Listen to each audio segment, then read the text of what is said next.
अगर हमें पानी की बोतल खरीदनी है, आप जैसे कि आए पानी खरीदने को प्लास्टिक में आपको खरीदना पड़ेगा।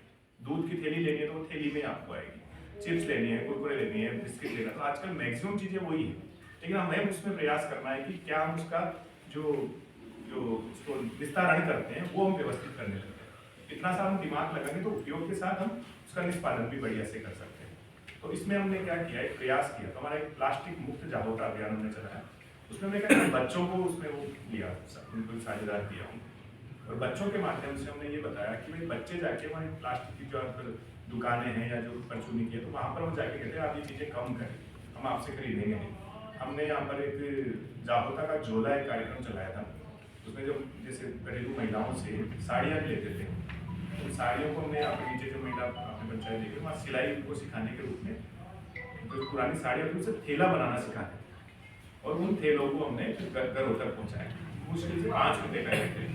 उससे महिलाओं को जो उसकी भी वजह थी कि वो थैला ही क्यों बनाया, क्योंकि हम जैसे आप हमारी बहनें तो समझ पाएंगे कि जैसे हम कोई भी सिलाई करते हैं तो जैसे जो अगर पहली बार जिसको सूट बनाना सिखाएंगे या लहंगा या कुछ बनाना तो वो नहीं सीख पाएंगे, लेकिन उनको हम सीधा धागा चलाना सिखा देंगे ना तो उनके हाथ सही हो जाते हैं। तो पहले हमारी महिलाएं यहाँ पर हाथ से चलाने वाली मशीनें चलाती थी जो ऊषा वगैरह के लिए जो आती थी। फिर बाद में जब वो उससे स्पीड कम होती तो हमारे कोई एक संस्थान है 10 मशीनें, जुगी मशीन समझते हैं, जुगी मशीन उसकी स्पीड 7 गुना ज़्यादा होती है। वो प्रैक्टिस कैसे हो, उस प्रैक्टिस के लिए हमने वो थैले बनवाने चालू किए। उन थैलों को हमने घरों तक पहुंचाया, वो आज उसमें कुछ ना कुछ प्लास्टिक उसमें कम हुई। फिर बच्चियों ने अपने जैसे उनको जो साइकिल मिलती है सरकारी विद्यालय में, तो साइकिलों से रैलियाँ निकाली, पेंटिंग्स बनवाई, जगह जगह पर उसका जो अभिशाप की जो वजह है क्यों है ऐसा वो सबको बच्चों को जानकारी, तो उससे काफ़ी पोस्ट उसकी जो उसका उपयोग कम होने लगा। ऐसे अलग अलग विषयों पे काम किया हमने, जैसे प्लांटेशन एक बड़ा विषय होता है। तो प्लांटेशन पे जब हमने काम किया तो हमारे यहाँ पे लगभग 250 से 300 बंदर थे और उन बंदरों की वजह से हमारे यहाँ पर प्लांटेशन 0 हो गया था। मतलब 54 ही पेड़ बचे थे, आप सोचिए। आज से 7 साल पहले यहाँ पे इस गाँव में सिर्फ 54 पेड़ थे। तो हमारे वातावरण के साथ भी क्या प्रॉब्लम आई कि जैसे बंदर की भी एक क्वालिटी होती है कि बंदर लंबी छलांग के लिए पीछे प्रेशर ज़्यादा देता है। साइंटिफिक है वो कि वो पीछे प्रेशर देगा तो लंबी छलांग लगा पाएगा। अब वो बंदर अपनी छलांग को बढ़ाने के लिए करता है, कोई माता बहने कोई दीवार पे बैठी है तो उसको धक्का मारता है, उनको लगता है मेरे लात मार के चलाएंगे। ऐसा ऐसे 3 एक्सीडेंट्स हुए हैं हमारे यहाँ पे। उन महिलाओं के जैसे अपने बालिका के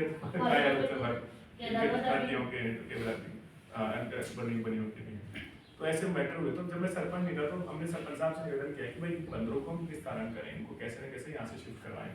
तो सरपंच साहब ने कहा कि ये हमारा काम नहीं है। उस वक्त हमारा कुछ 15 से 20 लोगों का एक संगठन हम लोग चलाते थे, श्री गणेश सेवा संघ। तो उसमें हमारी आयु वर्ग के कुछ युवा थे, तो जैसे जो भी ऐसी परेशानी होती तो उसमें हम लोग खड़े होकर उसमें लग जाते थे। तो सरपंच साहब ने जब मना कर दिया, एसडीएम साहब ने मना कर दिया, तो फिर हमने देखा कि क्यों नहीं इस मुहिम को हम छेड़ते हैं। तो हमने ऐसी माताओं बहनों से निवेदन किया और हर चूल्हे पेटे हमारे बोलते हैं, चूल्हा पेटे का मतलब जैसे होता है कि जैसे एक घर में 3 भाई हैं, 3 किचन है, तो वो तीनों को बराबर देना पड़ेगा। तो हमने 500 रुपये निर्धारित किए और हम सब लोग मिलकर उनसे जैसे पैसा इकट्ठा करेंगे। तो ऐसे करके हमने 76,000 रुपये इकट्ठे किए और बांदरों को हमारे यहाँ से अलवर एक जगह है ना, अभयारण्य है, वहाँ पर उन बंदरों को शिफ्ट किया।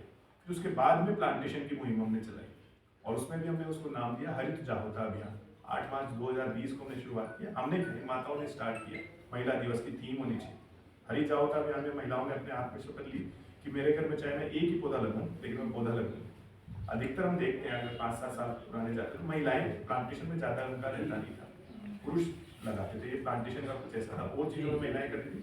हमारे यहाँ पर महिलाओं ने शपथ ली थी, सोचिए उसी दिन से पेड़ लगना चालू हो गया। गुलाबो जी सपेरा हमारे यहाँ पद्मश्री अवार्डेड एक नृत्यांगना है, आपने नाम सुना जी सर, कालबेलिया नृत्य में सुना है राजस्थान? जी सर सुना है।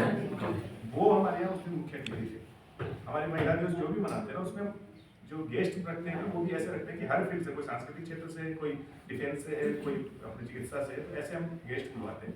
महिलाओं का मनोबल उससे बढ़ता है। जब वो आई तो उन्होंने प्लांटेशन किया, तो आज हमारे गाँव में 54,000 पौधे लगा चुके हैं और वो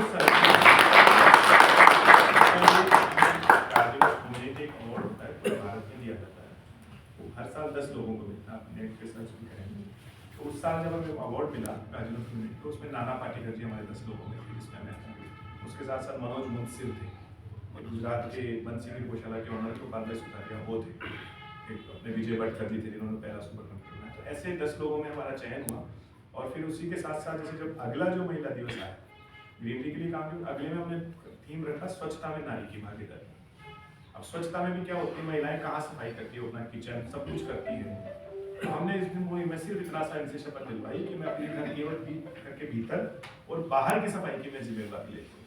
अब आप सोचिए, एक गांव के 250 महिलाएं मिलकर कोई शपथ ले ले, पहली बात तो महिलाएं शपथ तोड़ती नहीं, दूसरी फिर ऐसी शपथ हो जो गांव के हित की हो, और तीसरी बात यह है कि जब जैसे एक आप में एक और क्वालिटी होती है, जैसे 4 बहनें कुछ मिलकर करिए, 5वीं रहेगी ना, तो वो 5वीं देखेंगे 4 पे तो मुझे भी करना चाहिए। तो उसका हमें इतना बड़ा फायदा हुआ कि स्वच्छता में हमारे गांव का बड़ा नाम हो गया। यहाँ गेस्ट आते हैं, कोई IAS आते हैं, उनको लगता है कि गाँव थोड़ा और गाँव से साफ है। फिर उसमें हमारे एक आमिर अतर अली हमारे CEO थे यहाँ पे, आपने उनका भी, वो भी पूरे भारत में विख्यात है, उस वक्त IAS में उनका 2nd रैंक था, और उनकी पत्नी थी टीना डाली, सब उनको लगभग जानते हैं। वो हमारे सौभाग्य से हमारे CEO थे, वो आए यहाँ पर, तो उन्होंने हमारे गांव की पृष्ठभूमि देखी, और वो पहले IAS तक हमारे गांव की गलियों तक पहुंचे। उससे पहले 20-25 सालों में जब हमने होश संभाला, सिर्फ 2 ही IAS आए थे जो 2 कार्यक्रम थे, तो कलेक्टर साहब आए थे और एक और कोई ये जो अपना अनाज वाला जो कार्यक्रम होता है उसका निरीक्षण के लिए आए थे। लेकिन वो पहले IAS थे जिन्होंने हमारे साथ हमारे पूरे गाँव की गलियों का भी भ्रमण किया, और उन्होंने बताया कि ये गाँव कुछ कर सकता है, इसमें ये चेंजेस करें। और राजस्थान की फर्स्ट ODF प्लस की हमें घोषणा 1 जुलाई 2022 को करनी है, 2021 को, सॉरी 22 को, तो ये मुझे 15 से 16 दिन है। अब उन्होंने ऑलरेडी 16 पंचायतों का चयन कर चुका था हमारे से, लेकिन वो जब यहाँ आए ना तो उन्होंने लगा, तो फिर हमें उन्होंने टास्क दिया है 15-16 दिन का। हमने 10वें दिन उनको कॉल कर दिया कि आप जो हमें 19 जगहें जो बता के गए थे, उन जगहों को हमने परिवर्तित कर दिया। वो वापस आए, उन्होंने देखा, तो उसका प्रतिफल ये हुआ कि जो हमारी जो एनर्जी थी पूरे गाँव की, मतलब उसमें हमने देखा वार्ड पंच करेंगे, सफाई कर्मी करेंगे, गाँव वाले जुट गए। एक बड़ी बुक आपको मैं दूंगा, इसकी PDF भी आप सबको लोग शेयर करूँगा, तो उसमें महिलाएं, पुरुष, बच्चे, बुजुर्ग सब मिलकर गांव को साफ करने में लगे।